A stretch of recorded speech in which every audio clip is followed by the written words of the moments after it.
Բարև ձեզ հարգելի հեռուստադիտողներ, Գալայի եթերում հանրային հարթակն է։ Հանդիպում ենք այս հարթակում ընտրություններից հետո առաջին անգամ։ Նախ շնորհակալություն եմ հայտնում բոլոր այն քաղաքացիներին, ովքեր առաջնորդվեցին իրենց կամքով, իրենց սկզբունքով, որևէ մեկը չվաճառեց իր քվեն, վերաբերում է նրանց, ովքեր մասնակցել են ընտրություններին, սեփական սկզբունքների եւ սեփական կամքի համաձայն են մասնակցել ընտրությունների։ Մեզ վստահեց շուրջ 5000 քաղաքացի, 5000 գյումրեցի։ Շնորհակալություն ենք հայտնում սկզբունքային այդ մարդկանց, ովքեր հույսեր կապեցին մեզ հետ, ովքեր այսպիսով հավանություն տվեցին մեր ծրագրին։ Մենք կփորձենք հնարավորինս արդարացնել ձեր հույսերը։ Անել այնպես, որպեսզի չզղջաք եւ խաբված չզգաք, տեր կանգնել ձեր քվեին մինչեւ վերջ։ Բազմաթիվ հարցեր կան արդեն հասցեագրված մեզ հետընտրական զարգացումների մասին, ընտրությունների այս ելքի մասին, սակայն մինչև ձեր հարցերին անդրադառնալը նախ մի փոքր կպատմենք, թե ինչպիսին էին ընտրությունները, ինչու եղավ այս ելքը, տաղավարում ինձ հետ Գալայի համամասնական ցուցակի անդամներն են, տեխնացուները ավագանու անդամության, Լևոն Բարսեղյանը եւ Էդուարդ Մխիթարյանը։ Մինչ այդ ասեմ, որ ընտրություններից արդեն 5 օր է անցել եւ 5 օր անց հայտնի չէ քաղաքապետի անունը։ Իշխանությունները մինչեւ վերջ չեն հրապարակում, թե ով է Գյումրիի քաղաքապետը։ Այսպիսին է, չէ՞ իրավիճակը, Լևոն, խնդրեմ ներկայացնենք այս իշխանությունները չեն կարող հրապարակել, թե ով է Գյումրու քաղաքապետը, մինչեւ վերջնական արդյունքները հայտնի չլինեն։ Իսկ վերջնական արդյունքները հրապարակելու վերջնաժամկետը կիրակի օրն է, 7-րդ օրը։ Ընտրություններից հետո եւ եթե պարզվի, որ իշխանությունները որոշում են այնուամենայնիվ հենվելով ընտրական օրենսգրքի կեղծ մեկնաբանության վրա քաղաքական ուժերից մեկին տալ քվեների կեսից ավելին, ներողություն, մանդատների կեսից ավելին, օրենքի ուժով այդ կուսակցության առաջին համարը դառնում է քաղաքապետ։ Եթե իշխանությունները կամք գտնեն իրենց մեջ եւ 34-րդ ընտրական հանձնաժողովը առաջնորդվի օրենքով եւ առողջ բանականությամբ, որևէ մեկ քաղաքական ուժ առավելություն ստանալ չի կարող, առավել եւս կարող է ընտրությունները համարվեն չկայացած։ Ու այդ դեպքում առաջին տարբերակի դեպքում պետք է փակ գաղտնի քվեարկությամբ երկուշաբթի օրը որոշվի ով է քաղաքապետը, իսկ այն մյուս դեպքում բոլորովին նոր ընտրությունների մասին կարող է խոսք լինել եւ մինչ այդ ընտրական օրենսգրքի փոփոխություն, որպիսի օրենքի միջի 141-րդ հոդվածի 4-րդ եւ 5-րդ մասեր, ավելի ճիշտ 5-րդ մասը հստակեցվի թյուրիմացություններ թույլ չտալու համար, պիտի որոշակի լինի, որպիսի որևէ մուկության հերթական անգամ իր կամայական մեկնաբանությունները չտա եւ դրանով ճնշում չգործադրի ընտրատարածքային հանձնաժողովի վրա, որը իրավունք ունի, որին է պատկանում ընտրությունների արդյունքները, վերջնական արդյունքները հրապարակելու իրավունքը։ Շատ ցավալի բաներ եք լսել անցած օրերին ընտրողների հետ կապված, շատ-շատերը ովքեր ասում են Վայ, մենք ցեզի շատ կհավնեինք, քան ինչ կխոսապահման, բայց մեր քվեն տվել ենք ուրիշ կուսակցության, դուք մեկ եք անցնեիք։ Այս կինոն 100 անգամ լսել ենք մենք, կամ չեն մասնակցել, քանի որ դուք հաստատ անցնելու էիք, մեր մասնակցելը իմաստ չուներ, հա։ Ուրեմն մյուս կուսակցությունները ձեզ հատուկ շնորհակալություն են հայտնում այս վերաբերմունքի համար, որովհետև իրենք ձեր շնորհիվ ավելի բարձր տոկոսներ են ստացել, ինչի մասին զգուշացրել էինք մենք ձեր ժամանակին։ Եվ հիմա մեր խիղճը մաքուր է, դուք գնացեք մտածեք ինչ եք անում, ասել էինք ձեր ժամանակին, թե ինչպիսի հետևանքներ կարող է ունենալ ձեր դիվանագիտությունը բարի փոխաբերական իմաստով։ Սակայն ստացվել է այնպես, որ փաստորեն մի իրավիճակ է ստացվել, երբ իշխանական տեխնացուն, իշխանության տեխնացուն պարտվել է, այսինքն բոլոր կողմերն են պարտվել։ Առավել եւս իշխանության տեխնացուն պարտվել է, ստացել է 15 մանդատ, Բարգավաճ Հայաստան կուսակցությունը ստացել է 9 մանդատ,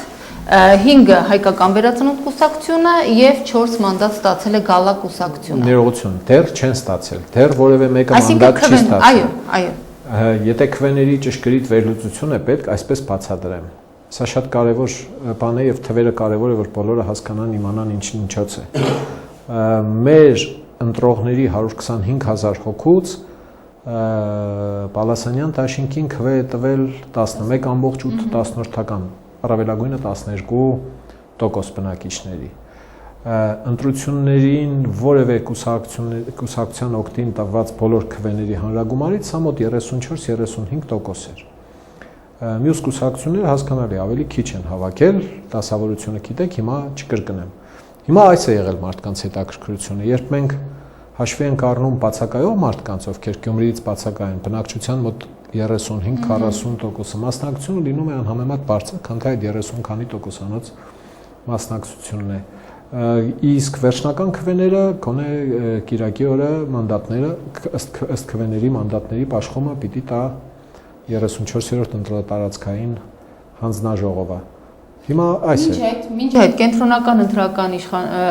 ընտրական հանձնաժողովը եւ նաեւ հանրապետական որոշ ներկայացուցիչներ ընտրությունների ավարտից հետո հաջորդ օրերին անմիջապես սկսեցին անուղղակի ճնշումներ գործադրել 34 ընտրատարածքային ընտրական հանձնաժողովի վրա, հայտարարելով, որ հաղթող ուժը Բալասանյան դաշինքն է։ Մեր գործողությունների մասին նաև մի փոքր պատմենք այս ընթացքում, երեք նաև հայտարարություն հրապարակվեց երեք կուսակցությունների կողմից, այս մասին շատ հակիրճ ներկայացնենք եւ նշեմ, որ դա կարծես սովորական դարձած մի երևույթ է դարձել, երբ պետական պաշտոններ զբաղեցնող օրենսդիր մարմնի ղեկավարներ, տեղակալներ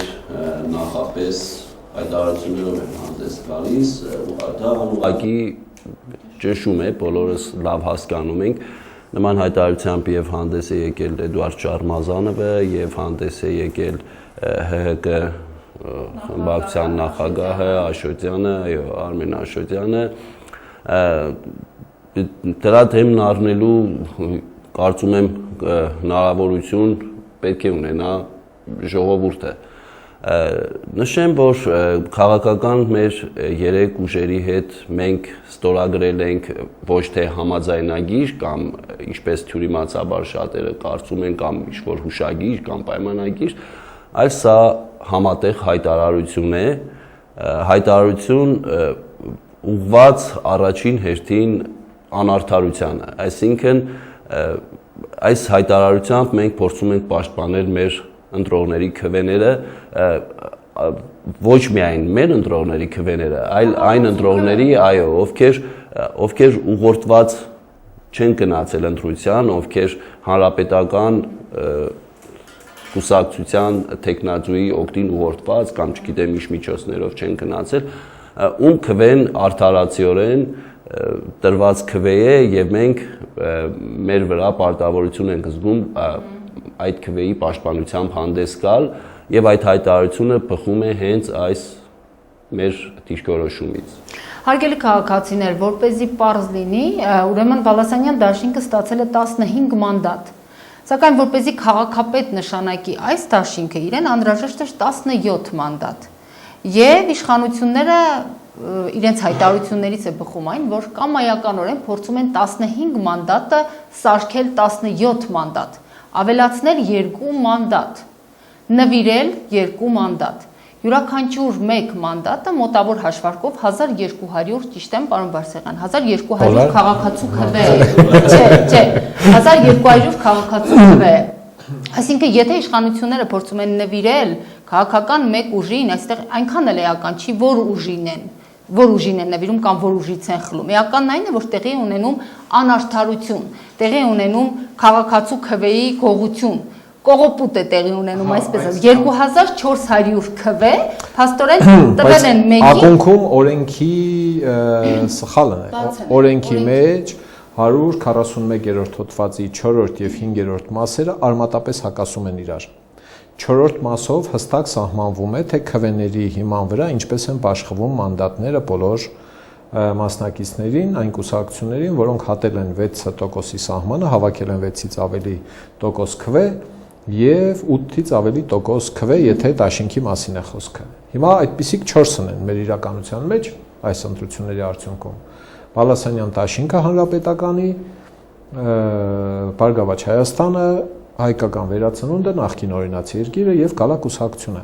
Հիմա երբ 4-րդ մասի համապատասխան ցանկացած բանիմաց մարդ, ով կարող է գումարել, հանել, բաժանել, բազմապատկել, տոկոս հանել, հա, եւ օրենքի այդ մասը կարող է կարդալ, հասկանալ։ Հստակ գրված է, թե ինչպես է քվեների բաշխումը լինելու։ 15, 9, 5, 4։ Այս դեպքում 15-ը 33-ից փոքրամասնություն է։ Այդտեղ հոդվածը սպառվում է, այդ մասը ավարտվում է։ Հետո գալիս է մյուս մասը հոդվածի, որի մեջ քանդում է նախորդ բաշխումը, բայց նախորդ մասի մեջ չկա վերապահում արված։ Բացառությամբ այն դեպքի, եթե որևէ մեկը ստանում է մանդատների 40%-ից ավելին, միայն այս դեպքում սա չի գործում եւ այլն։ Հիմա հանձնաժողովը բաշխել բրձել է 4-րդ մասով, ասենք թե։ Ինքը ինչ է անելու։ Նշածս թվերով 4-րդ մասով բաշխել բրձել է։ Հիմա 5-րդ մասը բազմաթիվ խոտաններով լեցուն մի 3 նախադասությունանոց կտոր է, ասվում է, որ եթե որևէ կուսակցություն ստացել է կամ քաղաքական ուժ մանդատների կեսից ավելին, ներողություն 40%-ից ավելին, բայց ոչ բացարձակ մեծամասնությունը, նա պիտի ստանա մանդատների բացարձակ մեծամասնությունը, վերջակետ։ Հիմա սա նշանակում է մանդատների բացարձակ մեծամասնությունը 33-ից միայն 17-ը չէ, 17, 18, 20, 25, 30 նույնիսկ 32, բայց ոչ 33, որտեղ 33-ը բացարձակ մեծամասնությունը չէ, դա ամբողջությունն է արդեն։ Եվ երրորդ նախադասության մեջ 5-րդ մասի ասվում է, որ մնացած մանդատները պիտի բաշխվեն մնացած կուսակցություններին, չի բացատրվում։ Ինչ մեխանիզմով է բաշխվելու։ Ասենք բոյովներին շատ է մանդատ տրվելու, կարճերին քիչ, ասենք կայարանի մայլի ժողովրդին, ասենք 3 մանդատ է տրվելու, ինչպես է բաշխվելու։ Չկա։ Երբ հարցնում ես իրենց այսպես կոչված օրենսդիրներին կամ օրենսգիրներին, քանդագիչներին, ովքեր քանդագել են այս օրենքը, սրանք ասում են համամասնորեն, ասում եմ ախպեր ջան, այդ քեզ ի՞նչն է խանգարում օրենքի մեջ գրեիր համամասնորեն։ Չեն կարող բացատրել, թե ինչու պիտի այդ համամասնորենը ամրագրված չլինի օրենքում։ Կամ ինչից է որոշում Մոգուչյանը, արդեն եղավ մի շաբաթ այս հարցը տալիս ենք։ Ինչից է որոշել, որ բացարձակ մեծամասնությունը մանդատների 17 հատն է։ Ինչ ողորմություն ես անում։ Նվազագույն բացարձակ մեծամասնությունն է տալիս, մնացած ասում ես լավ դե հիմի տղա են էլի տվեք թող գնան, հա։ Ով ես դու որ մեզ ողորմություն տաս։ 30 հատ տուր Պալասանյան Տաշինքին, կլինի բացարձակ մեծամասնություն, այնտեղ կմնա 3 հատ, ամեն կուսակցության մի հատ կտաս ու կլինի որ դու օրենքի 5-րդ հոդվածը կամայականորեն քո ուզածով արել ես։ Մարդա մի հատ, ամեն կուսակցություն մի հատ ստացել։ Օրենքը, որ իրենց հարմար եղանակով փոխել։ Ես կարծում եմ, որ այս ձևակերպումը ավելի շատ անկրագիտության եւ անհետեցության արդյունք է, քան թե դիտավորության։ Սա եղել է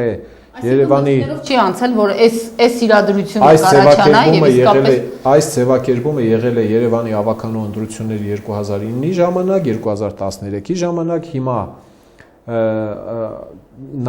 նախորդ գործող օրենքի մեջ է ընտրական օրենքի գրքի մեջ 11 թվականի նույնությամբ այնտեղ է եղել այն տարբերությամբ որ այն օրենքի մեջ 4-րդ եւ 5-րդ մասերը միացյալ են գրված 4-րդ կետի տակ։ Հիմա ինչ-որ մի խելացի սրանցից վերցրել երկու հատ վերջակետ է դրել, մի հատ վերջակետ է դրել, կիսել է, դարձրել է 4-րդ մաս եւ 5-րդ մաս, երևի ռոջիկ է ստացել այդ վերջակետը տնելու համար, 5-րդ մասի խայտարակ թերություններին ուշադրություն չի դարձրել, բացարձակ մեծամասնություն սահմանումը չկա։ Եվ չկա գրած, թե ինչպես պիտի բաշխվի այսպես կոչված մնացած մանդատները։ Չի գրել։ Հիմա դու ինչպես ես բաշխելու։ Հավեսով ես բաշխելու, Պանիկով սկուպես ես բաշխելու, սա ինձ սա քեզ, ով քնի չուտ է լավ ելնելու է գնա այնտեղ ասի պարոն Պաղրամյան, ինձ մի քանի հատ լավ մանդատ տուր էլի, ճաշակով սիրուն սիմպաթիչնի մանդատ տուր, այդ ո՞նց եք տալու։ Հիմա դրել են այս հանձնաժողովին շատ ծանր դրության մեջ, Պաղրամյանի հանձնաժողովի մասին է խոսքը։ Լուրջ ճնշումներ են բանեցվում հանձնաժողովի անդամների վրա, հրապարակային ճնշումները մի կողմ էս բաները, ինչ է անունը։ Մուգուչյան, Շարմազանով, Աշոտյան, Ֆարմանյան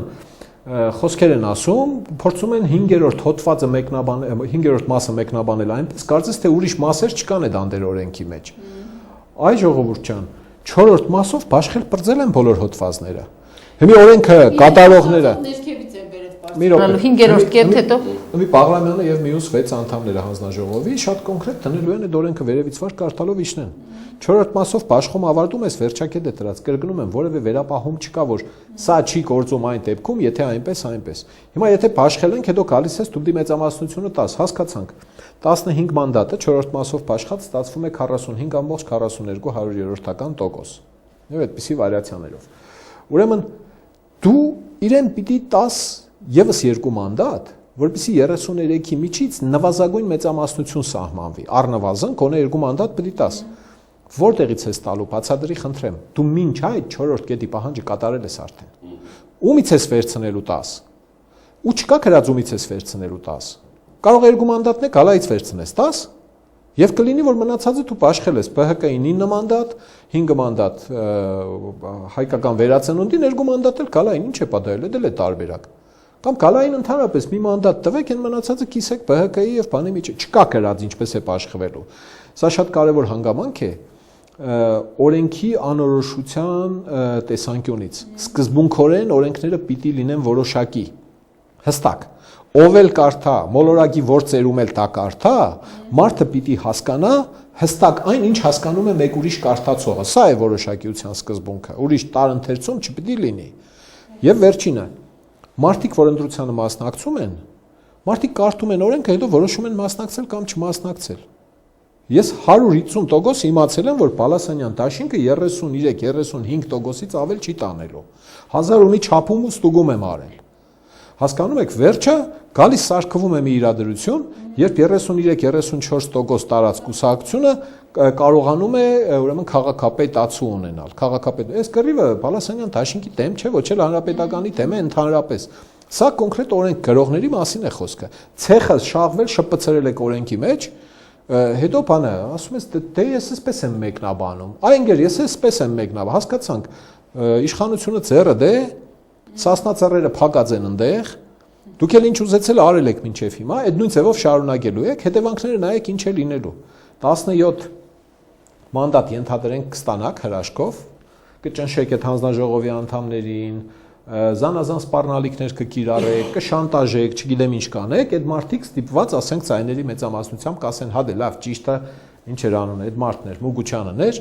17 մանդատ ստացակ։ Այն 16-ն էլ հայտարարել են, որ չեն գնալու նիստերի։ Դուք էլ ասում եք, չեն գա, ջառը կան։ Ջառը եկան այդ մարդիկ, չեն գնում նիստերի։ Դուք 17 հոգով քաղաքը 2.5-ի բաժանված, այստեղ մենակ այդ քվեների կեսը չէ։ 30, ուրեմն 15000 քվե տվել են Պալասանյան դաշինքին, մոտավորապես 19000 քվե տվել են այն կուսակցություններին, որոնց ավականու անդամները չեն պատրաստվում գնալ նիստերի այդ ներկայացմանը մասնակցելու։ Այսինքն քաղաքը փաստացի Չէ, բայց մի կոնկրետ նրանց մասին է խոսքը, ովքեր այնտեղ ունենալու են падգամավորներ, ավականու անդամներ ունենալու։ Քաղաքը կիսում եք բնակչության մասով, ավականու անդամների մասով գրեթե կիսում եք, այսինքն երկիշխանության նման մի բան է ստեղծվելու, դուք գնալու եք բանի տեղ չտնելով ամեն ինչ 17 հոգով ավականու նիստեր անեք, իբր քաղաքի ճակատագիրն եք որոշելու։ Պետք է հսկեք, թե 17-ը երբ են միաժամանակ քաղաքում լինելու, որ ավականու նիստեր հրավիրեք, անընդհատ վազվզելու եք այդ ավականու անդամների ետևից, ավտոներ եք խրգելու իրար ետևից, բոլորի սիրտը շահելու եք, որ իրենք կնա։ Այն դեպքը չէ, որ առաջ էր, որ ես մենակ դեմ էի քվեարկում, բոլորը խորով կողմ էի, բայց հեշտ էր, ծալեցիք ինձի, տրեցիք կողքի, հասկացանք։ Հիմա ինչ եք անելու։ Հիմա մի հոգի բացակայես նիստը չի գումարվելու։ Սա քաղաքական հետևանքների չնչին մասն է, արդյունքում ինչ է լինելու։ Ոչ հանրապետականն է տուժելու, ոչ գալան է տուժելու, ոչ քաղաքն է տուժելու։ Քաղաքի շահերի մեջ որոշումների կայացումը դժվարանալու է։ Ես գիտեմ, որ սա դժվար ընկալելի միտք է շատերի համար, բայց կգա ժամանակ կտեսնեք ու մատնացույց կանենք, կասենք, այ այս դեպքի պատճառով այսպիսի բան եղավ։ Եթե իհարկե հանձնաժողովը իր մեջ կամք չկդավ այդ որոշումը չկայացնելու։ Ես չեմ ասում, որ քվեները պիտի վերցնեք այսպես տակ կամ այնպես տակ։ Բանականությամբ եւ ողջամտությամբ պիտի շարժվել։ Օրենքը նայում եք մեջը երկու իրար հակասող հոդված կա, ախպեր ասեք, ես այս օրենքով չեմ կարող որոշում կայացնել։ Մինչև հիմա այդ վեճը չի եղել։ Երևանի դեպքում, երբ այդ դրույթը եղել է, Երևանի 9 եւ 13 թվականի ընտրություններում հանրապետականը շշել է 60-ից 70% եւ 40-41-ից մինչեւ 51%-ի սահմաններում չի եղել տարածը, որ նման վեճ առաջանա։ Հիմա կոնկրետ օրենքի մեջ երևում է, որ դուք խոտան եք գրել դրել։ Էս է ամբողջ խնդիրը։ Ես ուղղակի հանձնաժողովի անդամներին կոչ եմ անում, ձեր վրա չվերցնեք այնպիսի պատասխանատվություն, որը քայքայելու է մեր քաղաքի քաղաքական հասարակական իրադրությունը։ Տեսեք, քաղաքի արդյունավետ կառավարման այս տեսանկյունից այդ կառավարման արդյունավետ հարցում ՀՀ իշխանությունների այդ կանխակալ վերաբերմունքը երևում է նաև մեր հանրահայտ Էդուարդ Շարմազանովի վերջին ելույթից, երբ նշում էր, թե եկեք քաղաքի հարցերը միասին լուծեք, ինչ եք ուզում, եթե չեք ուզում, հրաժարվում եք 17 մանդատով մենք, պրոբլեմ չկա, կառավարենք, դուք գիտեք։ Բարով կառավարեք։ Այս տոնայնության մեջ։ այդ կանխակալ վերաբերմունքը, այդ թքած ունենալու այդ վերաբերմունքը ակնհայտ երևում է նաև այս հայտարարությունից։ Այստեղ հարց ունենք, արդեն պատասխանենք նաև ընթացս քաղաքացիների հարցերին։ Եթե 16 ավագանի հրաժարվում են մանդատից, կլինեն արդյոք նոր ընտրություններ, հարցնում են քաղաքացիները մեզ։ Չէ, դե մեծամասնությունը քվորում է, եւ 17 քվորում, այո։ Իրենք 17-ով կարող են նիստ անել, բայց հենց մի հոգի ելավ ծխելու նիստ դառնում է առանց քվորում եւ նիստը դադարում է։ Հիվանդացավ, խոպան գնացած եղավ, в общем, զբաղված եղավ, մարդը հազար գործ ունեն եւ պրակտիկան ցույց է տալիս, որ անցած 20 տարիների ընթացքում ավականու անդամների 30-ից մինչեւ 45%-ը նիստերից բացակայում է, չի կարող գալ։ Հիմա ստիպված են լինելու բոլորի հետ 2 ամիս համաձայնեցնել նիստի օրը, 1 ամիս ավելի ճիշտ։ Բոլորը քաղաքում կլինեն խոստում 100%, ձև չկա, թռնել չկա, բացակայել չկա, եւ պետք է կան բոլորը նիստին նստեն։ Իսկ եթե այդ մեկը այդ օրը ասենք հարսանիք ունեցավ քննարկում։ Քվորում չի լինելու, Այսինքն որը պետք է տեղափոխեն, հարսանիքի օրը թե նիստը։ Երևի նիստը կտեղափոխեն, դա է ասում։ Նիստը կտեղափոխեն։ Երբ բացադրում էի, որ քաղաքն է դուժելու, ի նկատի ունեի, որ նման որոշումների ուշացումները, ցկցկումները, նիստերի ծախողումները, հենց նիստից մի հոգի ելավ զանգելու միջանցք 17 հոկանոց նիստից։ Նիստը պետք է դադարի, քվորում չկա։ Իսկ բոյկոտը, որ չեն գնալու մինչև դատական ատյանների սպառումը, չի նշանակում, որ ավականու անդամները նիստերում ներկա չեն գտնվելու։ Ես օրինակ կարող եք գնամ նիստում նստեմ, հետևեմ ինչ են անում, բայց չմասնակցեմ ես այդ նիստին։ Եվ լրատվամիջոցներն են հսկելու, նայելու են, յուրաքանչյուր փռշտոցը, յուրաքանչյուր խոսք, հայ ժողովուրդն այնտեղ գնալու, որովհետև քաղաքի կեսին նեղացրած կլինեն, այս կեսը գնալու է տեսնի ինչ կա չկա։ Հաջորդը դուք հավատում եք ձեր հաղթանակին։ Ես որպես գյումրեցի ոչ, նախ պետք է բարձրացնել քաղաքացու մտավոր մակարդակը, որպեսզի հասկանան ինչի համար են ընտրում։ Ես կարծում եմ այնուամենայնիվ 5000 քաղաքացի գտնվել է, որ շատ քաղաքականապես մտավոր շատ շատերի օգտին են ընտրել, այդպես չի կարելի ասել։ Հարցն այն է, որ շատ դժվար է մարդուն, ով ապրում է ծայրահեղ աղքատության մեջ, գնալ ներկայացնել Գյումրու զարգացման ծրագիր։ Ներկայացնում ենք, ներկայացրել ենք, մեկ անգամ չէ որ ներկայացրել ենք։ Դժբախտաբար եղան մարդիկ, ովքեր ապավինեցին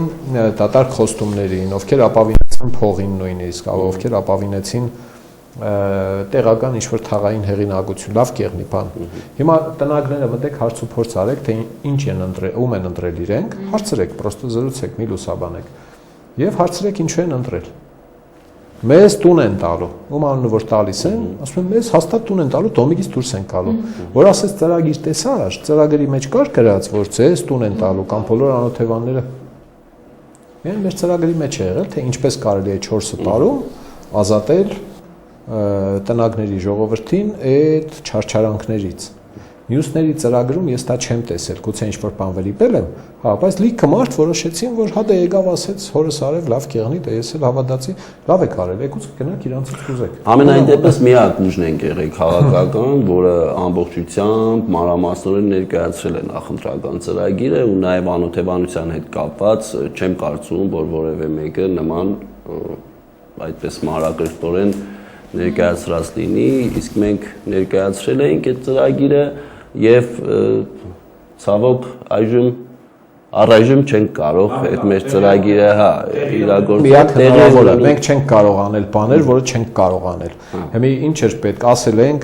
ավտո չենք ապահովել ընտրողների համար, որովհետեւ դա օրենքի խախտում էր, փողել կար, ամեն ինչ էլ կար։ Ավտոյով մարդու հետևից ավտո ուղարկել, ավտոյով ծառայություն մատուցել, սա ընտրակաշարք է, օրենքի մեջ գրված է ընտրակաշարք, ել չգիտեմ ինչպես ասեմ։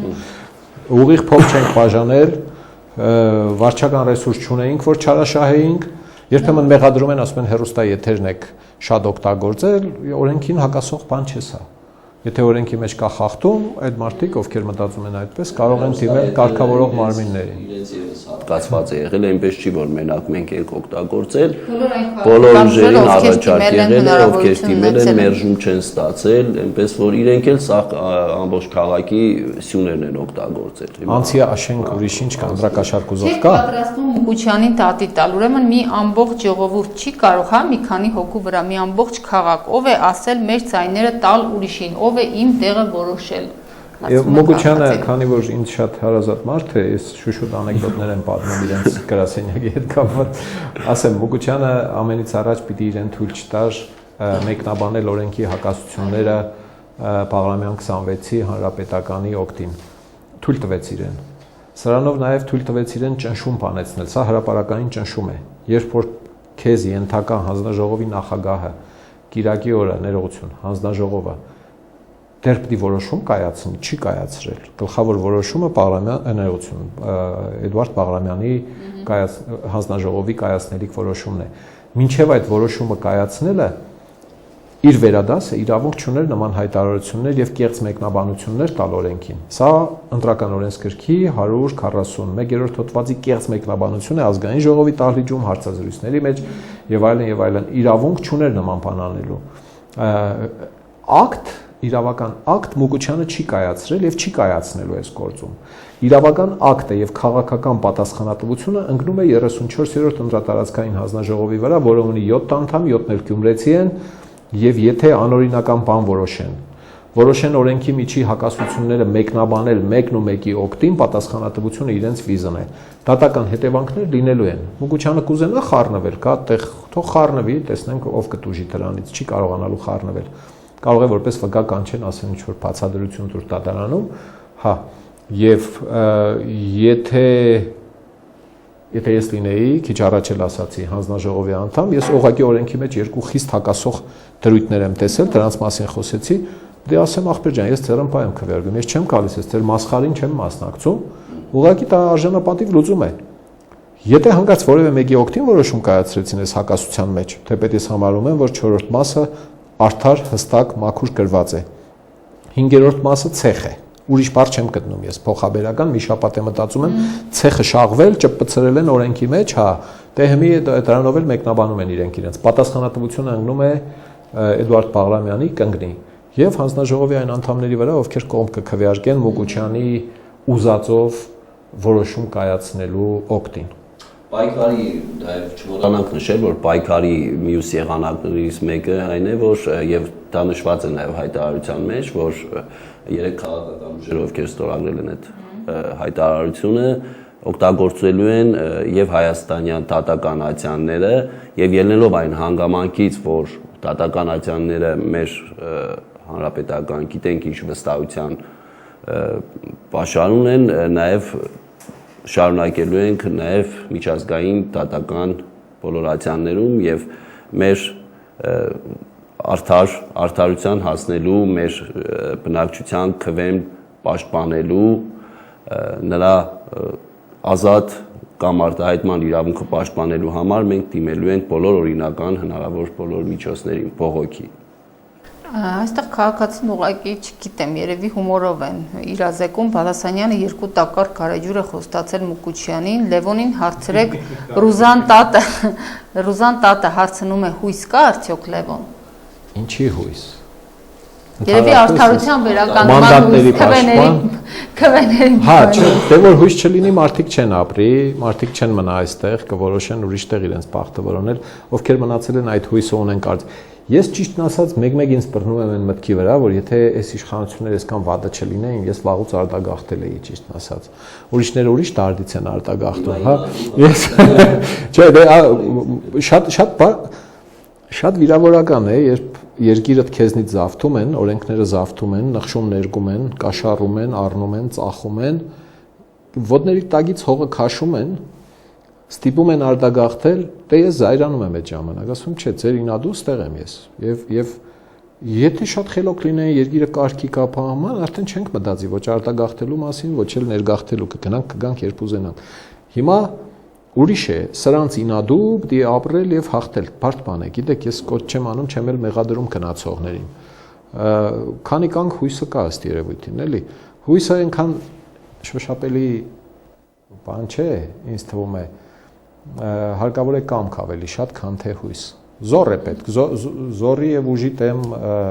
հույս, բան, սրանք մանր բաներ են։ Հարցնում են նորից ես, պարոն Բարսեղյան, դուք եւ Կալան վստահում եք արդյոք Հովհաննես Մարգարյանին, ինչու ստորագրվեց այդ հայտարարությունը։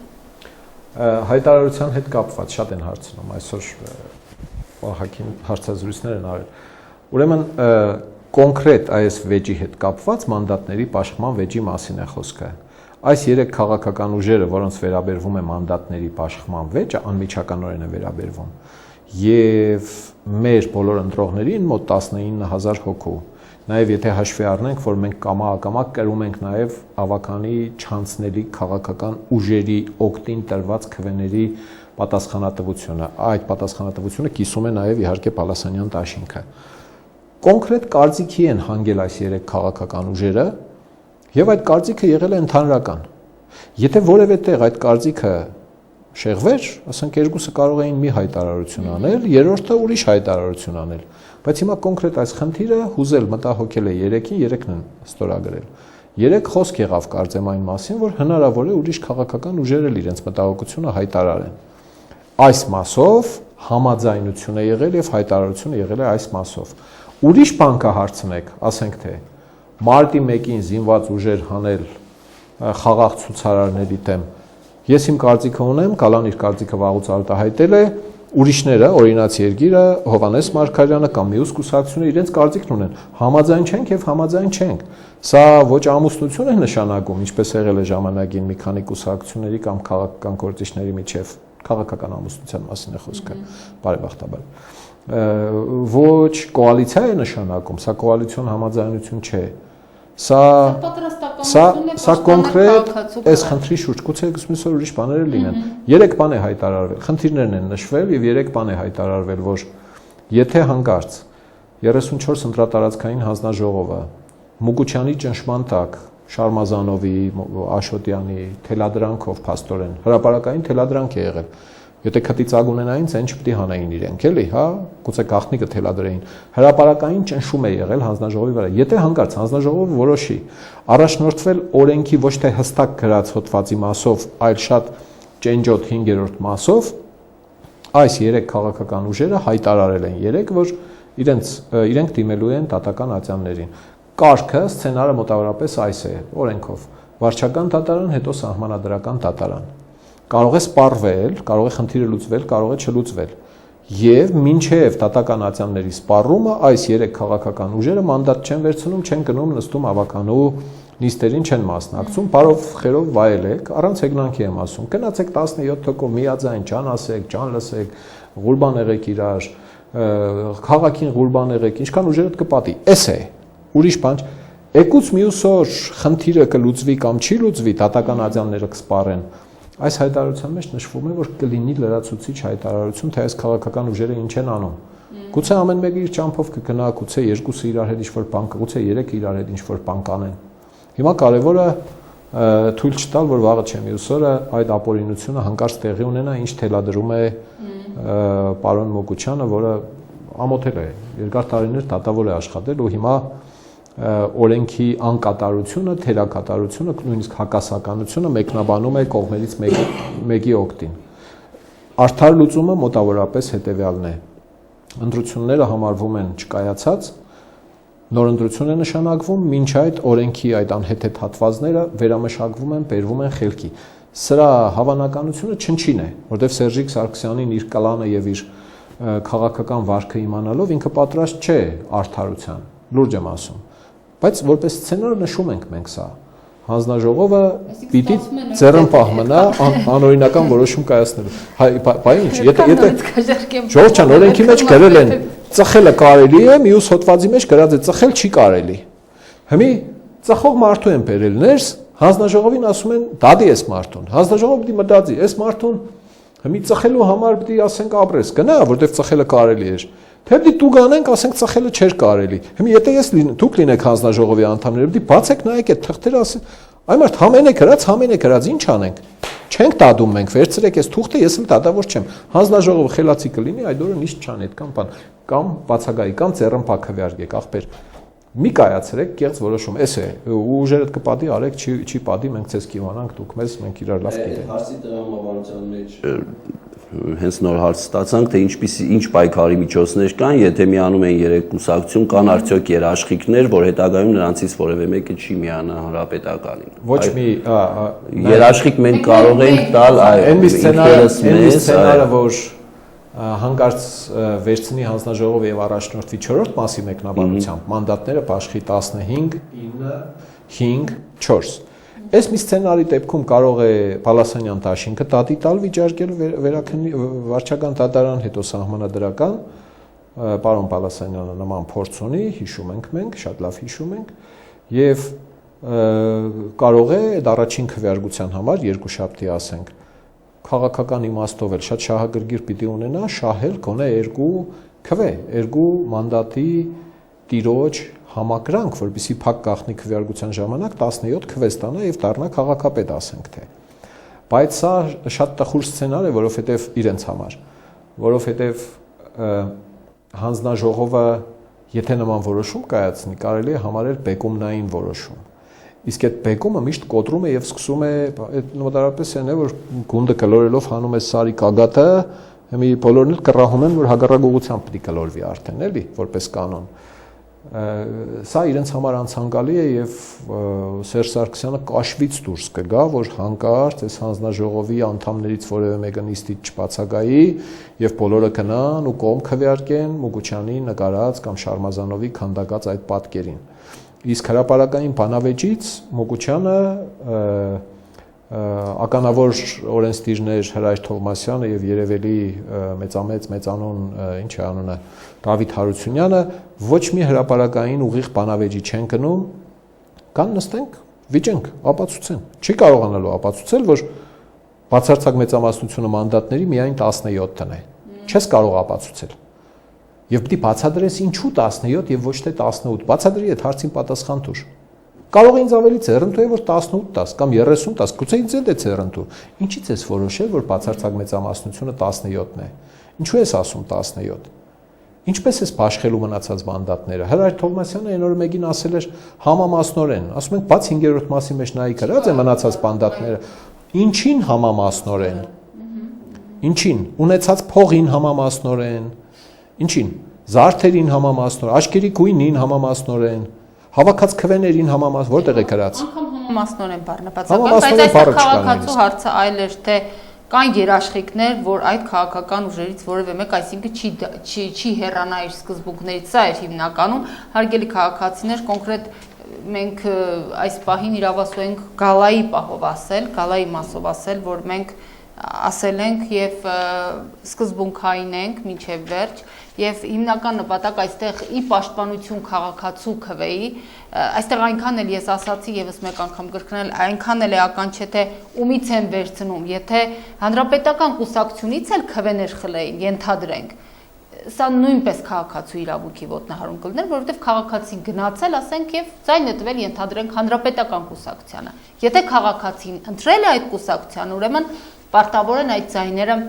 գնալ այդ կուսակցությանը կամ այդ կուսակցության տեխնացուին։ Ես հասկանում եմ, որ ինչպես Գալայում են քննարկել այդ հայտարարությունը, այնպես էլ քննարկել են Բարգավաճ Հայաստանում ու Հայկական Վերածնունդ կուսակցությունում, հետո նոր են ստորագրել, այսինքն պատասխանատվություն են ստանձնել այն հանձնառությունների համար, որոնք գրված են այդ հայտարարության մեջ։ Հետո ինչ կլինի, այդ հայտարարության մեջ չկա գրված։ Ամենայնտեղից մենք վստահ ենք, մեր Գալայի թիմը վստահ է այդ հարցում, իսկ մյուսների հարցում բնականաբար չես կարող 100%-ով հա երաշխիքներ տալ բնականաբար, այնուամենայնիվ իրենք կոնկրետ այդ կուսակցության ղեկավար անձիկ վստահեցնում են, նման վստահեցումներ տվել են եւ միջոցներ կիրառում են իմիջիայլոց այդ բալանսը պահպանելու համար։ Իրենք եւս միջոցներ կիրառում։ Եթե ընդգրկվել են ավականու կազմի մեջ ունեն, արդյոք իրավունք ներկա չգտնվելու նիստերին կամ ինչու չպետք է ներկա գտնվեն։ Արդեն մենք պատասխանեցինք այս հարցին, այո, բոյկոտի մասին է խոսքը, հարգելի քաղաքացիներ։ Ներկա չգտնվելու այդ բացակայությունը պիտի լինի հարգելի, եթե հարգելի է, եթե անհարգելի է, անհարգելի։ Հիմա ավելի կոնկրետ։ Եթե մարդը հիվանդ է, ես չգիտեմ, շատ կարևոր ուղևորության է գնացել, այդ մասին պատշաճ իրազեկում է աշխատակազմի քարտուղարին, իսկ այս դեպքում քաղաքական բոյկոտ է։ Եվ բացատրվում է պատճառը։ Բացատրվում է, որ իշխանությունը, պետական իշխանությունը նենգափոխում է քվեարկության արդյունքները եւ մանդատները ուզում է վերաբաշխել իր կմահաճույքով։ Երկուսից մանդատ վերցնի տային մյուս կուսակցության։ Կարևոր չէ ումից վերցնի ում տա։ Այս իմաստով բոյկոտը ես ինքս համարում եմ արդարացված, իրավունք ունի չգնալ մասնակցել նիստերին, բայց կարող են գնալ ներկա գտնվել։ Չեն մասնակցում նիստին, բայց ներկա են գտնվում։ Ճիշտ է, արդյոք որ Գալլան ստացել է 5000 ձայն, հնարավոր է արդյոք որ տեղի ունեցել թյուրիմացություն, հնարավոր չէ որ Գալլան այդքան քիչ ձայներ հավաքեր, կարծեմ ավելի քիչ է կան 4000։ Հնարավոր, երևի մի 2 անգամ այդքան մարդ Տունը նստած սպասում էր, որ հիմա հաղորդելու են Գալայի հաղթանակ, ասելու են տեսեք ինչ բան, շատերը հիմա խոստովանում են, ասում են, դե մտածեցինք, որ դե դուք հաղթած եք էլի ելնենք գնանք տեղամասվորն է, շատ զիլ է, մնացեք դիվանների վրա։ Ովքեր ասում են, դե գիտենք, որ հաղթած եք, գնացեք ուրիշին ենք։ Հաղթել է, 4 մանդատով հաղթել է։ Իհարկե սա պարտություն է, իհարկե սա ծախողում է։ Այո, սա պարտություն է։ Ձեզ համար էլ է ծախողում։ Այստեղ երևի քաղաքացիները նաև մտահոգում են, թե տեղամասերում կարողացել են արդյոք եղել են վստահելի անձիկ ձայները պահելու հետ կապված կամ ձայների հաշվարկի հետ կապված հարգելի քաղաքացիներ։ Մենք խոստացել ենք եւ 82 տեղամասերում, Գյումրու 82 տեղամասերում ունեցել ենք վստահված անձիկ, եղել են նաև դիտորդներ, ներկայացուցիչներ, ովքեր ընտրությունների ընթացքը վաղ առավոտից ժամը 7-ից մինչև ընտրությունների ավարտը եղել են անընդմեջ տեղամասում, մինչև ձայների վերջնական հաշվարկը արձանագրություն են վերցրել, այսինքն մեր աշխատակիցները, մեր կուսակիցները շատ բարեխիղճ են աշխատել եւ որևէ քվե չի կորել, չի փոշիացել, այնուամենայնիվ ունենք այն, ինչ մասով որ մեզ վստահել եք։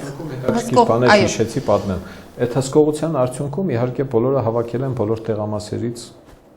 արձանագրությունների քաղաքացիներ, որի մեջ գրված են այդ թվերը։ Մյուս կուսակցությունների ունեցած համանման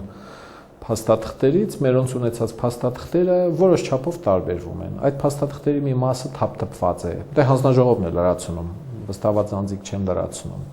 Օրինակ 34-37-ում կազմվել է արձանագրություն, համենայնդեպս քաղվածքի մեջ այդպես է գրված, կնքած եւ ստորագրած է, որ այդտեղ տրվել է հանձնաժողովին 1410 քվեաթերթիկ եւ մարվել է 1410 քվեաթերթիկ մինչեւ քվեների հաշվարկը, ոչնչացվել է քվեների հաշվարկից առաջ։ Ճիշտ այնքան, որքան իրենք ստացել են։ Հետո արդեն գրված է, թե որ կուսակցությունը ինչքան քվե է ստացել՝ 372։ Հիմա ստացվում է, որ այդ տեղամասում հայտնաբերվել է 372 հատ առավել քվեաթերթիկ, քան քվեաթերթիկ ստացել է այդ ուրեմն հանձնաժողովը։ Տեղամասային հանձնաժողովի մասին է խոսքը։ Սրանք աղաղակող խախտումներ են։ Սխալ եք հաշվել, թե սխալ եք գրել, դա մեզ քիչ է հուզում։ Կոնկրետ փաստաթուղթ ունենք, որը կեղծ է։ Կամ իսկապես այդտեղ հայտնվել է 370 քանի քվեաթերթիկ։ Նման ճենջոտ թղթեր, դե վստահված անձի պարտականությունն է քաղվածքը վերցնել, թվերով, տարերով գրած է այս ամբողջը, միայն թվերով չի գրած։ Ունենք այդպիսի մի շարք փաստաթղթեր, որոնք լրջորեն կասկածի տակ են դնում նույնիսկ քվեների ծավալները, ոչ միայն մանդատների հաշվարկը, այլև քվեների։ Լևոն ջան, դերես, եթե օրենքներն են ճենջոտ, դե որը մարդիկ, մասնագետներ, փորձագետներ տարիներով աշխատում են այդ օրենքների վրա, այդ դրույթների, կարելի է, չէ, մարդը միգուցե սխալ է գրել։ Կարող է, բայց մենք ունենք ինչ է անունը, ստորագրած կնքած փաստաթուղթ, ուրիշ բան ասեմ, նախնական արդյունքներով սխալանքը, անճշտությունների չափը 106 էր։ Ունենք փաստաթուղթ, որի վրա գրած է անճշտությունների չափը 106։ Եվ նույնը տրված էր կենտրոնական ընտրական հանձնաժողովի կայքում։ Այսօր հոկտեմբերի 7-ին ժամը 4-ի մոտ կենտրոնական ընտրական հանձնաժողովի կայքում այդ թիվը պակասում է 20-ով։ Իսկ այն փաստաթուղթը մնում է դեռ։ Այդ պակասելու պատճառը պարզ չի, ասում է հետո վերահաշվել ենք։ Ախպեր վերահաշվելուն բոլորը ներկա են եղել, այդ պակասելը ոչ ոք չի նկատել անճշտությունների չափը։ Սրանք ուղիղ թվանկարչության հարմարցնելու տեղը տնելու մոտարապես են ծույլիկ աշակերտի պես, որ խնդրի լուծումը չի իմանում, բացում պատասխանը նայում է, սկսում է թարս գալ, հա, էս է տեսակ ռեժիմի ընտրական հանձնաժողովները, այսպես կոչված այս են։ Քաղաքացին հարցնում է, ինչ կասեք Շարմազանովի ելույթի հետ կապված, որտեղ նա նշեց, որ ժամանակին որոշ կուսակցություններ նույնպես բողոքում էին, սակայն բոյկոտում էին։ Սակայն փոշիացա, նույն ճակատագիրը չի սպասվում արդյոք ձեզ։ Մինչև Շարմազանովը նաև հայտարարեց, թե հանրապետական կուսակցությունը ֆավորիտ կուսակցությունն է ամբողջ հանրապետությունում, թիմ ընտրություններում առաջատարն է, հաղթած է, նաև Գյումրիի պահող էր նշում, այո, ինչպես Շարմազանովը, այնպես էլ իրենից առաջ նաև Արմեն Աշոտյանը ՀՀԿ փոխնախագահը պարծենում էր, ասում էր, որ Գյումրիում հանրապետական կուսակցությունը ունի վստահության մեծ քվե, ինչը մեզ առիթ է տալիս բարձր գլխով պատրաստվել խորհրդարանական ընտրություններին։ Իսկապես, սա այն դեպքն էր, հարգելի քաղաքացիներ, երբ ասում ենք, որ մարդիկ անունը փոխել, դրել են հանրապետական կուսակցության անունը, դրել են Բալասանյան տաշիկ, հետո պիտի ասեն դուք մեզ եք ընտրել, հարգելի քաղաքացիներ, դուք ընտրել եք ՀՀԿ-ին։ Հիմա սրա ժամանակն է։ Ուրեմն Շարմազանովը իհարկե փորձում է Գալուստ Սահակյանին գերազանցել, բայց չի ստացվում։ Առայժմ անհաջող է, պիտի ավելի մեծ ջանքեր ներդնի, որպեսզի գերազանցի Գալուստ Սահակյանի պայծառ միտքը։ Իսկ թվերով մոտավորապես այսպես 12 թվականին Հանրապետական կուսակցությունը ազգային ժողովի ընտրությունների ժամանակ Գյումրիում ստացել է ընդամենը 24.5%։ 44.5% ստացել է Բարգավաճ Հայաստանը եւ 18.5% Ժառանգությունը։ Դրանից 1 տարի հետո 8-9 ամիս հետո 13 թվականի նախագահականի ժամանակ հանրապետականը իր Սերժիկ Սարգսյան տեխնացուով ստացել է ընդամենը 26.5%։ Բալասանյանը 12 թվականի սեպտեմբերին այս երկու ընտրությունների արանքում ունենալով Բարգավաճ Հայաստանի աջակցությունը, չունենալով ընդդիմադիր հակառակորդ գործող մարզպետ այն ժամանակ քաղաքապետի տեխնացու էր դաշնակցությունից եւ իրեն լիակատար ընդդիմադիր համարել ոչ մի կերպ չենք կարող, Բալասանյանը ստացավ 27000 քվե։ Հիմա հանրապետականի հետ եւ քրիստոնյա դեմոկրատների կուսակցության հետ իրար հետ ստացան 14987 քվե։ 27000 եւ 15000։ Եվ դա բոլորի օգտին տված քվեներից ընդամենը 34% է։ Այսինքն Բալասանյանը չլիներ այդ հանրապետական կուսակցության լոկոմոտիվի տերում եւ առաջադրվեր ենթադրենք Գյումրեցու ոգու կուսակցությամբ, ասենք թե օրինակի համար կունենար երևի թե 15-17000 կունենար, չէ, 27000 չէր ունենա, որովհետև հանրապետականն էլ քաշ ունի։ Եվ այդ հանրապետականի այդ 15000-ից երևի թե կմնար իրենց 5000։ Հանրապետականը ճիշտ ժամանակին հասկացավ եւ հրաժարվեց իր հնարավոր տեխնացուից, հանրապետական կուսակցության կարգառուն անդամ կա չարժե որ անունը տանք ստեղ։ Եվ որոշեց, որ դրանով խայտարակ պարտություն է կրելու, որոշեց Բալասանյանին ներքաշել դարձնել իր անհաջող գնացքի հանրապետական գնացքի շոկեքարշը, հա, որ տանի իր հետ մտցնի ավականի Բալասանյան ազգանունով փոխել ընթացքը։ Ինչու համախմբում կուսակցությունը չի պայքարում ձեզ հետ, հարցնում են քաղաքացիները։ Համախմբում կուսակցությունը եւս իր դիրքորոշումը հայտնել է, բավականին ակտիվ են, այսօր էլ հանդիպում եղել է Գալայի գրասենյակում, համախմբում կուսակցության ներկայացուցիչները, իրենք եւս պատրաստական են, որոշակի գաղափարներ ունեն, համախմբում կուսակցությունից հավանաբար իրենք կներկայացնեն իրենց ծրագրերի մասին, կոնկրետ ընտրությունների հետ կապված։ Առայժմ տեղի է ունենում ընտրախախտումների, կեղծիքների, թվերի անհամապատասխանության համադրում, ով մոտ ինչ տեղեկություն կա, փորձում են իրար փոխանցել այդ տեղեկությունները, որպեսզի տեսնեն ինչ ճանապարհով գնալ, իրավական ճանապարհով, փողոքարկումներ, դատական եւ իհարկե քաղաքական ակցիաների, ինչպես օրինակ երեք է տեղի ունեցել Գյումրիում, այս մասով կարծում եմ, որ ոչ ոք լուր չի մնալու։ Այդ 19000 քվե ասացինք երեք կուսակցություններից, համախմբումն էլ հետո 21-22000 քվե է ստացվում, մյուս կուսակցությունները իրենց դիրքորոշումը իրենք կորոշեն ինչ անել։ Հա, այս դեպքում քաղաքի քվեների կեսը գրեթե 45000 քանի 100 քվե անվավերն էլ մեջը, դրա կեսը 4 կուսակցություններինն է եւ 4-ն էլ տարբեր հանգամանքների բերումով վիճարկելու բան ունեն։ Թվերի ճշգրիտ արտացոլման, անճշտությունների չափի մասով, ինչպես նաեւ մանդատների պաշտպան այս կորդեբալետը, որը Մուգուչյանն է մոգոնել, այնպես որ քաղաքի բնակչության կեսի կարծիքը անտեսել, այս մարդկանց դժգոհության ցանկությունը փակել, խեղդել, ասել, չէ, դու չպետք է արտահայտես քո դժգոհությունը, անլուրջ բան է։ Մարդիկ իրենց դժգոհությունը արտահայտելու են եւ որտեղ հնարավոր ընդհանրություն լինի եւ ողջամիտ համարվի, կլինի համագործակցություն։ Կրկնում եմ, կոալիցիայի մասին դեռ որևէ խոսակցություն չկա, ինչքան ինձ հայտնի է։ Այստեղ օրինաց երկիր կուսակցության մասին մի շարք հարցեր ենք ստացել, որ Հովհաննես Մարգարյանը ասում են,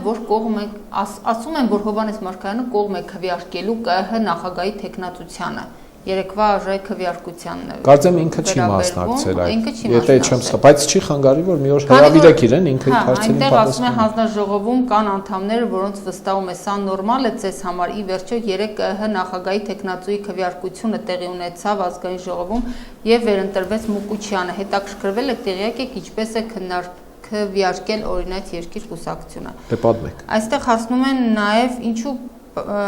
Բալասանյան նախընտրական պաստառները մինչև օրս չեն հեռացվում, ինչքան ենք մենք տեսնելու եւ հանդուրժելու։ Կարծեմ հեռացվել են, չէ՞ արդեն նախընտրական պաստառները հնդածս։ Գալակուսակցությունը գտնում է, որ օրինաց երկիրը ընդդիմադիր կուսակցություն է, արդյոք պատրաստ է Գալանոյի հետ համագործակցել եւ ուր կտանի այդ համագործակցությունը ձեզ, հարցնում են մեզ։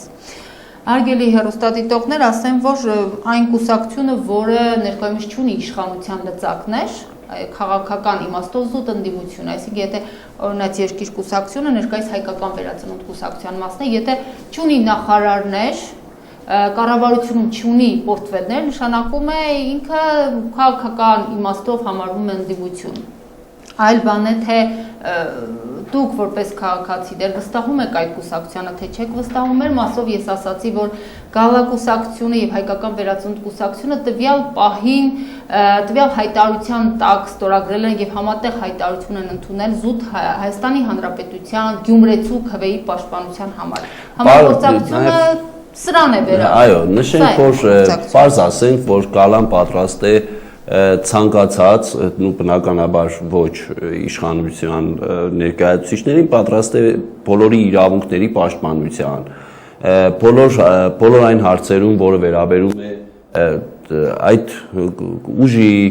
անձի, կառույցի իրավունքների ոտնահարմանը, մանավանդ ժողովրդի քվեի, այսպես ասենք, գողությանը, Գալան պատրաստ է աջակցություն ցուցաբերել, համագործակցել կոնկրետ այդ հարցում։ Իրավական տեսանկյունից աջակցություն ցուցաբերելու իրավական իր նաև իր ռեսուրսներով, ինչու՞ չէ։ Անկամ այն դեպքում, երբ Գալայի մանդատները ենթադրենք չեն պակասում են քաղաքացու քվեով տրված մանդատները այլ կուսակցությանը, մենք պայքարում ենք անարդարության դեմ։ Ինչ մնում է ԿՀ նախագահի քվեարկությանը, ասեմ, որ ես լսել եմ Հեղինե Պիշարյանի կարծիքը այլ լրատվամիջոցի հետ էր զրուցում, ինքը ուղղակի ասում էր, որ այստեղ խոսքը ոչ թե Մուկուչյանինն է կամ ասենք Մուկուչյանի փոխարեն ով կլինի ԿՀ-ում, իրենք երկուսն էլ ասենք պատվեր են կատարելու, հետո ասում էր, որ Մուկուչյանը փորձ ունի կենտրոնական ընտրական ներկա հանձնաժողովը փորձ ունի այլ տեխնացուներ առաջարկելը, այլ հանձնաժողով կազմելը շատ ավելի ոչ պրոֆեսիոնալ կլինի եւ այլն այս արդարացումն ունեին իրենք։ Կարող էին չմասնակցել, իսկապես սրանք հարցեր են, կարծում եմ, որ պետք է հենց հղել հայկական վերածնունդ կուսակցությանը, կուսակցության անդամներին եւ ստանալ իրենցից պատասխան։ Այս հարցերը էլի վերաբերում են այդ Ես ընտրել եմ Գալային Մուկուչյանով է, որ իմ ծենս կուտան ուրիշի, հարցնում է քաղաքացին, Շարմազանովը գիտե արդյոք, որ ինքը ինչ ազգից է, ինչու է քիթը մտցնում հայրենիքով։ Չեղավ, ժողովուրդ ջան, ազգությունը կապ չունի եւ դա նույնն է, որ արտասահմանում ապրող մեծանուն հայ ազգի մարդկանց հանգարց ասեն, թե այ մարդ դուք ինչ գործ։ Ընդհանրապես ազգային, էթնիկական պատկանելությունը, կրոնական, տո սեռային, տո չգիտեմ, բացարձակ կապ չունի հասարակական քաղաքական վարքի հետ։ Հիմա Գալուստ Սահակյանը, որ ազգությամբ հայ է, երևելի ոսկեբերան, իմաստուն մարդ է, շատ է ուրախ քաղաքացիներ Գյումրիի, որոնք ասենք սիրիահայ կամ ասենք Սերժիկ Սարգսյանը Գյումրու պատվավոր քաղաքացի է, լավ եք զգում, որ ասենք Շարմազանովը հույն է, վատ եք զգում։ Ես խնդրում եմ ընդհանրապես ողջամիտ լինել այս դեպքերում։ Արդյոք ընդունում եք, որ բոյկոտը ճիշտ ձև է։ Մինչ դուք կչարչարվեք, իրենք կվայելեն։ Բոյկոտից բացի ուրիշ ինչ մեխանիզմներ կան։ Ես ցես պատմեմ բոյկոտի այն մնացած տարբերակը։ Մնացած տարբերակը անցած են 4 տարիների իմ չարչարանքն էր։ Երբ տարական բաները ավականուն իստում, հասարակ բաները, որ բացատրում ես, որ քաղաքի շահի մեջ պիտի որոշումը կայացվի, ոչ թե քաղաքի շահի դեմ ջերմուղի ցանցը նվեր տալ պետական կառավարության, ասենք թե, հա։ Չէի բոյկոտում, ասենք, գնացի, դեմ քվեարկեցի եւ ինչ։ 4 տարվա ընթացքում 1 տարի եմ բոյկոտել, ոչ փոխվել է այդ ժամանակ, ոչ էլ փոխվել է այն ժամանակ, երբ որ նիստերին գնացել եմ։ Այդ մի տարին բոյկոտել եմ, որովհետև հիմա չխորանանք պատճառների մեջ, հայտնի բաներ են։ Ոստիկանությանը շենք նվիրել։ 1000 անգամ ասում ենք, այ մարդ 3500 անօթևան ընտանիք կա, այդ մարդկանց անօթևան թողնենք, ոստիկանությանը 300 քառակուսի մետրանոց մագերես նվիրենք, Անի թաղամասի ոստիկանատան մասին է։ Դա քաղաքինն էր։ Մինչև 14 թվականը մեր քաղաքի սեփականությունն էր, այդտեղ կարող էր տեղավորվել 5-6 ընտանիք, անօթևան, ծայրահեղ կարիքավոր ընտանիք կարող էին տեղավորվել։ Չէ, դրեցին, տվեցին այնտեղ 20-ը մեկի դեմ քվեարկությամբ, չէինք բոյկոտել, մեջ ինչ կա։ Հիմա այս մի դեպքում նաև իմաստը այն է, որ ախպեր չենք ուզում այդ ցիրկին մասնակցել։ Եթե մանդատները, այս ավականու անդամների մասին չէ խոսքը, մանդատները բաշխում ես անարդարացիորեն, պարոն Մուգուչյան եւ իր ենթականները, եթե այդպես կանեն, հա, դրան մասնակցելը իմաստ չունի։ Լեգիտիմացնել այդ գործընթացը նշանակում է։ Գուցե խորությամբ եթե նայենք կլինի օրինականացնել այդ գործընթացը, չենք ճանաչում, չենք գնում նստենք այնտեղ։ Եթե դուք 17%-ով քաղաքի շահերին թեմ որոշումներ եք կայացնելու,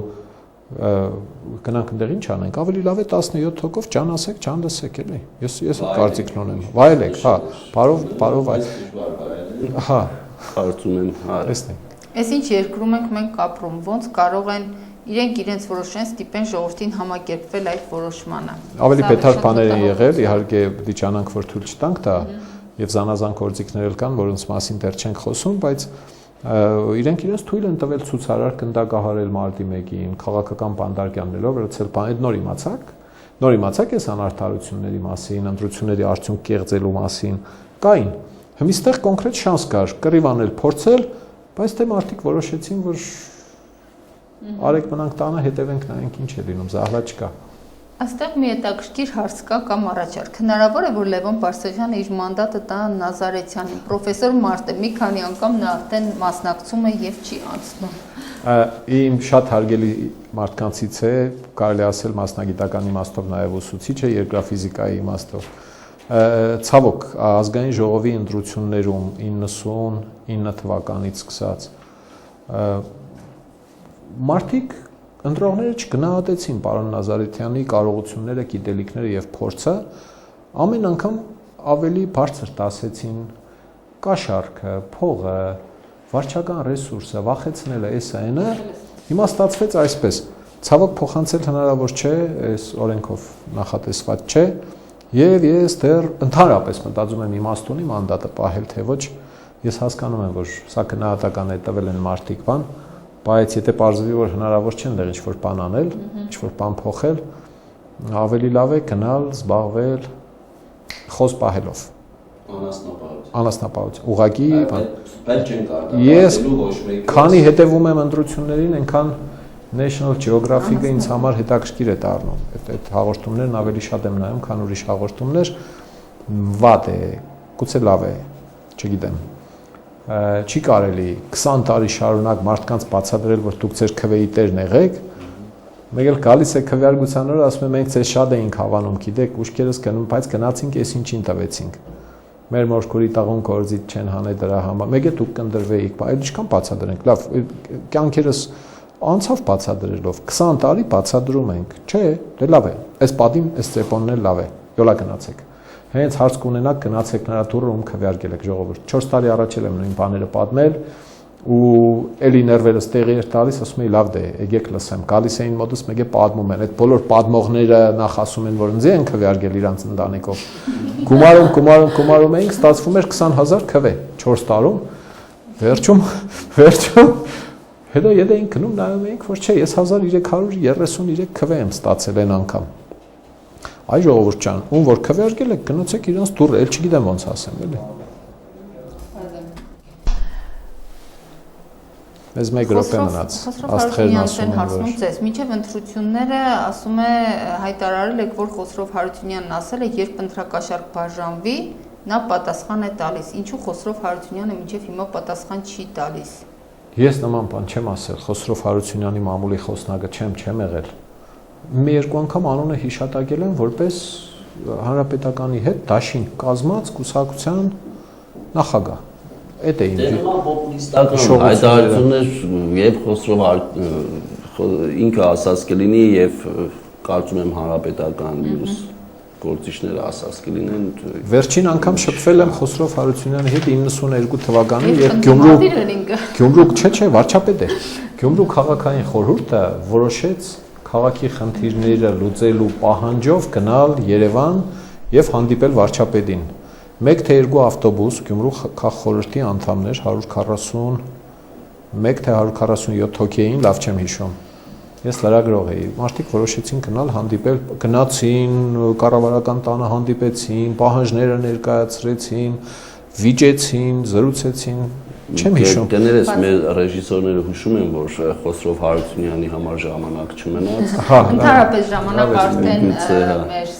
ավարտվեց, հարգելի հեռուստադիտողներ, կան էլի մի շարք հարցեր, որոնք եթե պատասխանենք, պիտի կրկնվենք։ Նույն տրամաբանության մեջ են, այստեղ նորից Մուկուչյանից են հարցնում, նորից Շարմազանովի մասին ինչ-որ հիշատակումներ կան, այնուամենայնիվ OEK-ից են հասնում, չէ, նորից OEK-ից հարցեր ունենք։ Այնուամենայնիվ բոլոր հարցերին ամփոփ հարցերը կրկնվում են, այսինքն ամփոփ մենք անդրադարձանք, եթերում նորից կլինենք, պարբերաբար հանրային հարթակը կլինի եթերում, հարգելի հեռուստադիտողներ, կպատմենք զարգացումների մասին, հետևեք դուք գալայի ընթացքին։ Այս պահի համար, այս գործընթացների համար մենք կարծես թե ամբողջը ներկայացրեցինք հանրությանը եւ որևէ բան չմնաց ներկայացնելու։ Այո։ Տարածքային հանձնաժողովը գումարելու է իր գլխավոր նիստը, կերևա ինչ է անելու, բայց ես իմ պարտքն եմ համարում լինել այնտեղ պաշտպանել ինձ քվե տված մարդկանց քվեները եւ շատ-շատերին գիտենք արդեն այս մի քանի օրերի ընթացքում հարյուրավոր մարդիկ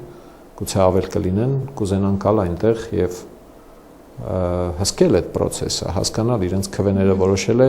հանձնաժողովը կողանալ տնել ուրիշ ինչ որ մանդատների վերաբաշխում անել թե ինչ անել։ Կիրակի օրն է,